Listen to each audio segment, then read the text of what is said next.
The actual destination is called the Waterfall of Wishing. And that is definitely our destination. Let's make our way up there.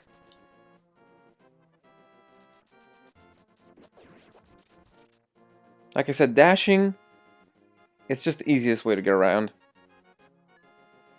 So archers, like I mentioned before, they can be a pain because they keep getting further and further away from you. Because being range attack kind of guys, they like to keep their distance. So just back them up into a corner where they can't get away from you and just hack away. So here we have the potion shop, where if you care to, you can actually come in here and buy the 3 different kinds of potion. Of course, red potion heals your life, the green potion heals your magic, and the blue is a combination of both. If you're low on hearts, you can come over here, talk to this guy, he'll give you a free sample of the red potion and heal you right up. But as we have all our bottles full, that is not an option for us right now. So now we can lift that giant rock and make our way to the back here.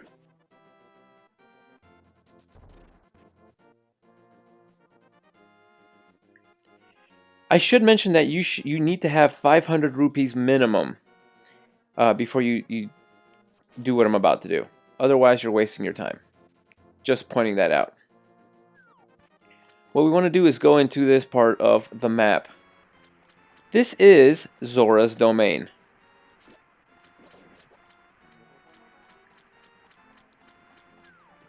Don't worry if you fall in the water.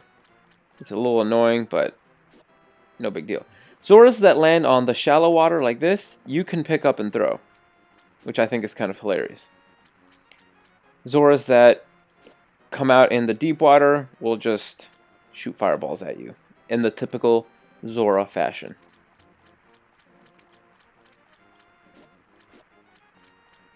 It's just easy enough to avoid all of these guys. They're really not that hard. So we make our way to this waterfall, and let's meet King Zora. Wahaha, what do you want, little man? Do you have something to ask me? Why, yes, I would like the flippers. Wahaha, but I don't just give flippers away for free. I sell them for 500 rupees a pair. And that is why we needed 500 rupees. So, of course, we're going to take them. 1 pair of flippers coming up. And with it comes the bonus of being able to use the magic waterways. So if we see a whirlpool, we can dive into it. Pretty much it's a shortcut. So we might take advantage of those if necessary. Now you should note that whirlpools are 2-directional. Each one will take you to a place and back. So they're not circular. It's not like a metro station where you can just take a line all the way around. It's one way and back, and that's it. So in that sense, they're a little less helpful than you might think, but that's fine.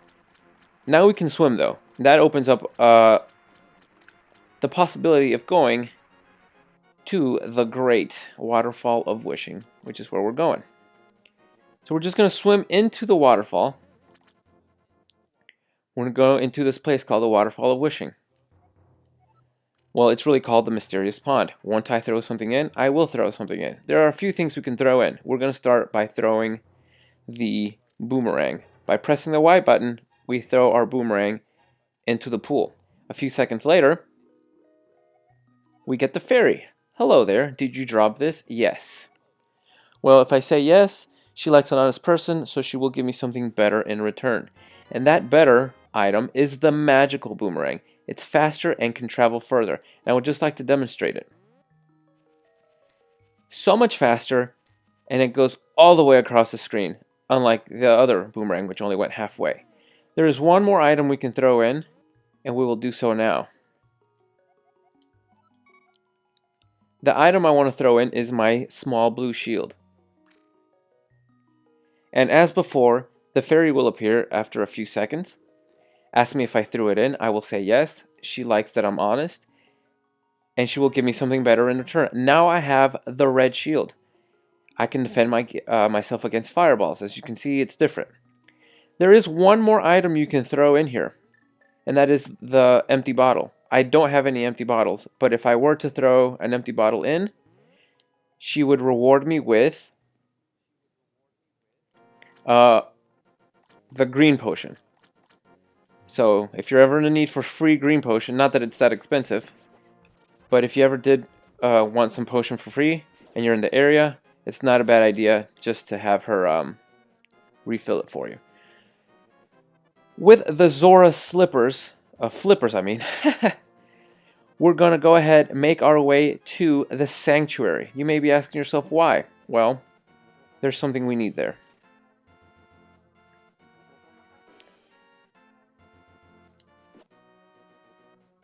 We're actually going to go up this way, because now we can swim. Well, I totally missed. That's fine. So here we go.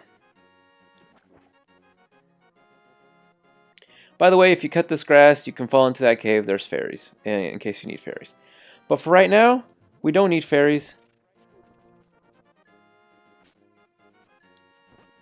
What we need is to get to the cemetery or graveyard.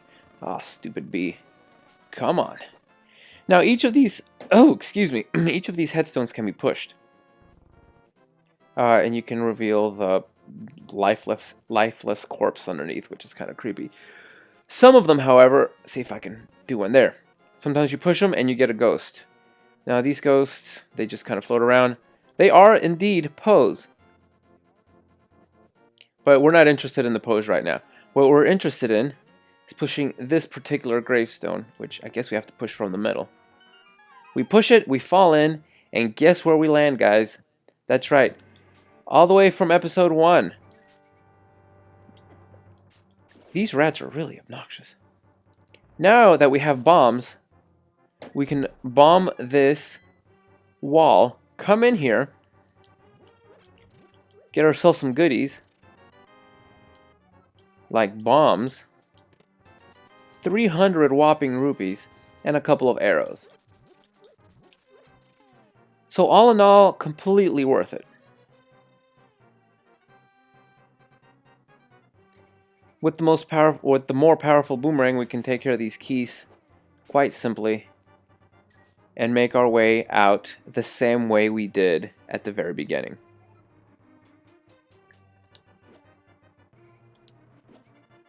I'm not interested in fighting these guys right now. I just want to get out. So as before, we're going to pull the right lever and exit out. Hello. Don't mind me as they stare at me awkwardly.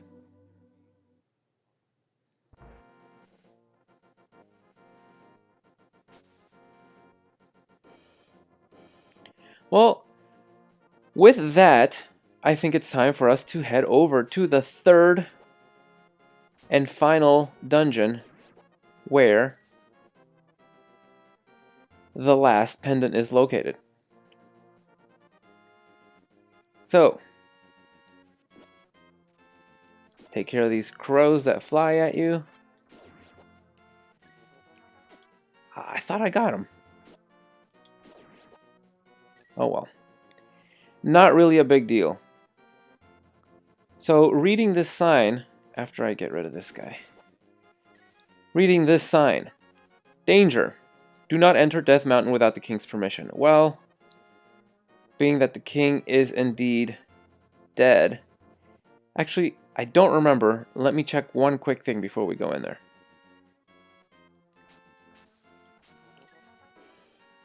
Here you see the two lumberjack twins. The Bumpkin twins. A Bumpkin and B Bumpkin. But back here, I don't really remember. Is there something we need? Just fairies. So no, we can't get... there's a piece of heart, which we could get to it. We can't quite get to it yet.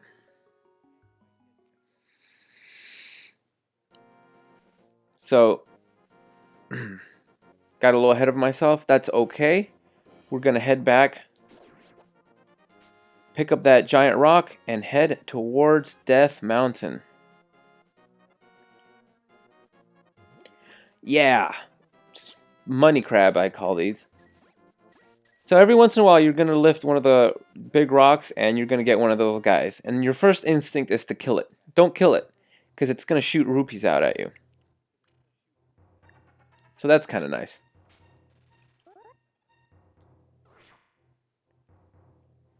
Here we meet the old man.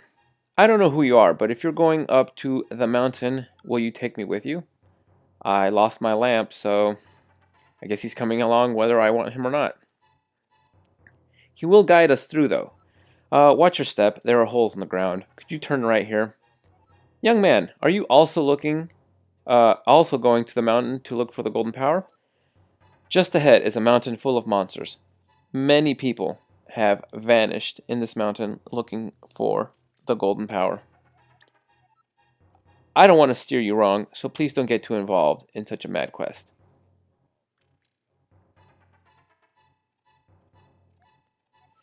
Turn right here. You know, I have a granddaughter who is your age. The king took her to the castle and she never returned. Kidnapping those maidens must be part of the wizard's plot. I'm sure he is trying to somehow use the power of the descendants of the wise men. Stupid bats.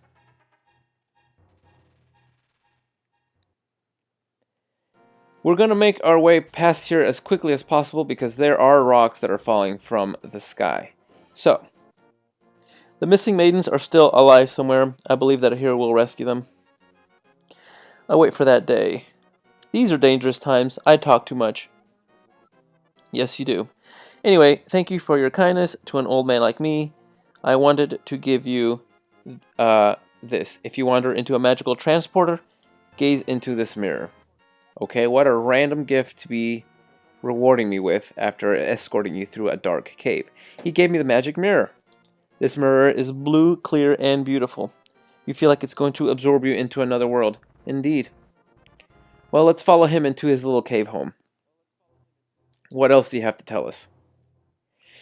The wizard has deceived the king and is now trying to open a way to the dark world. To complete your quest, you will need the moon pearl, which is at the top and on the tower, in the tower on top of the mountain.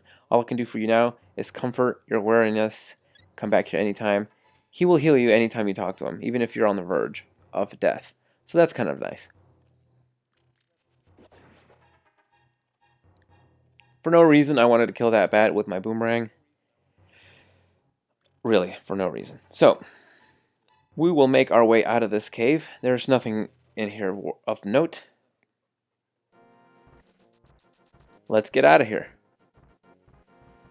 This cave right here will lead us back to the path back to the village, but that's not where we're headed right now. We are about to head into the dark world for the first time. So, here we go. This is the transport. It was sealed by the 7 wise men, but now is open. Ladies and gentlemen, welcome to the dark world. I am now a bunny. Over here we have 2 of the most famous Link to the Past characters. The ball and the really mean-looking monster guy. Oh, who are you, Mr. Bunny? This world is like the real world, but evil has twisted it. The golden power is what changed your shape to reflect what is in your heart and mind. I am always changing my mind, so I turn into a ball. But if you have a ball called the Moon Pearl, you can keep your original shape here. Let's talk to the mean guy. What do you want? Do you have something to say to me, silly rabbit? I came here to get the power of gold, but now I'm a freak and can't go back to the real world. If only I had the Moon Pearl from the Tower of Hera, I could go back to my original shape. I've got a good reason to be stressed out, so back off. Shoo shoo. And he spends his entire time kicking the poor little ball around.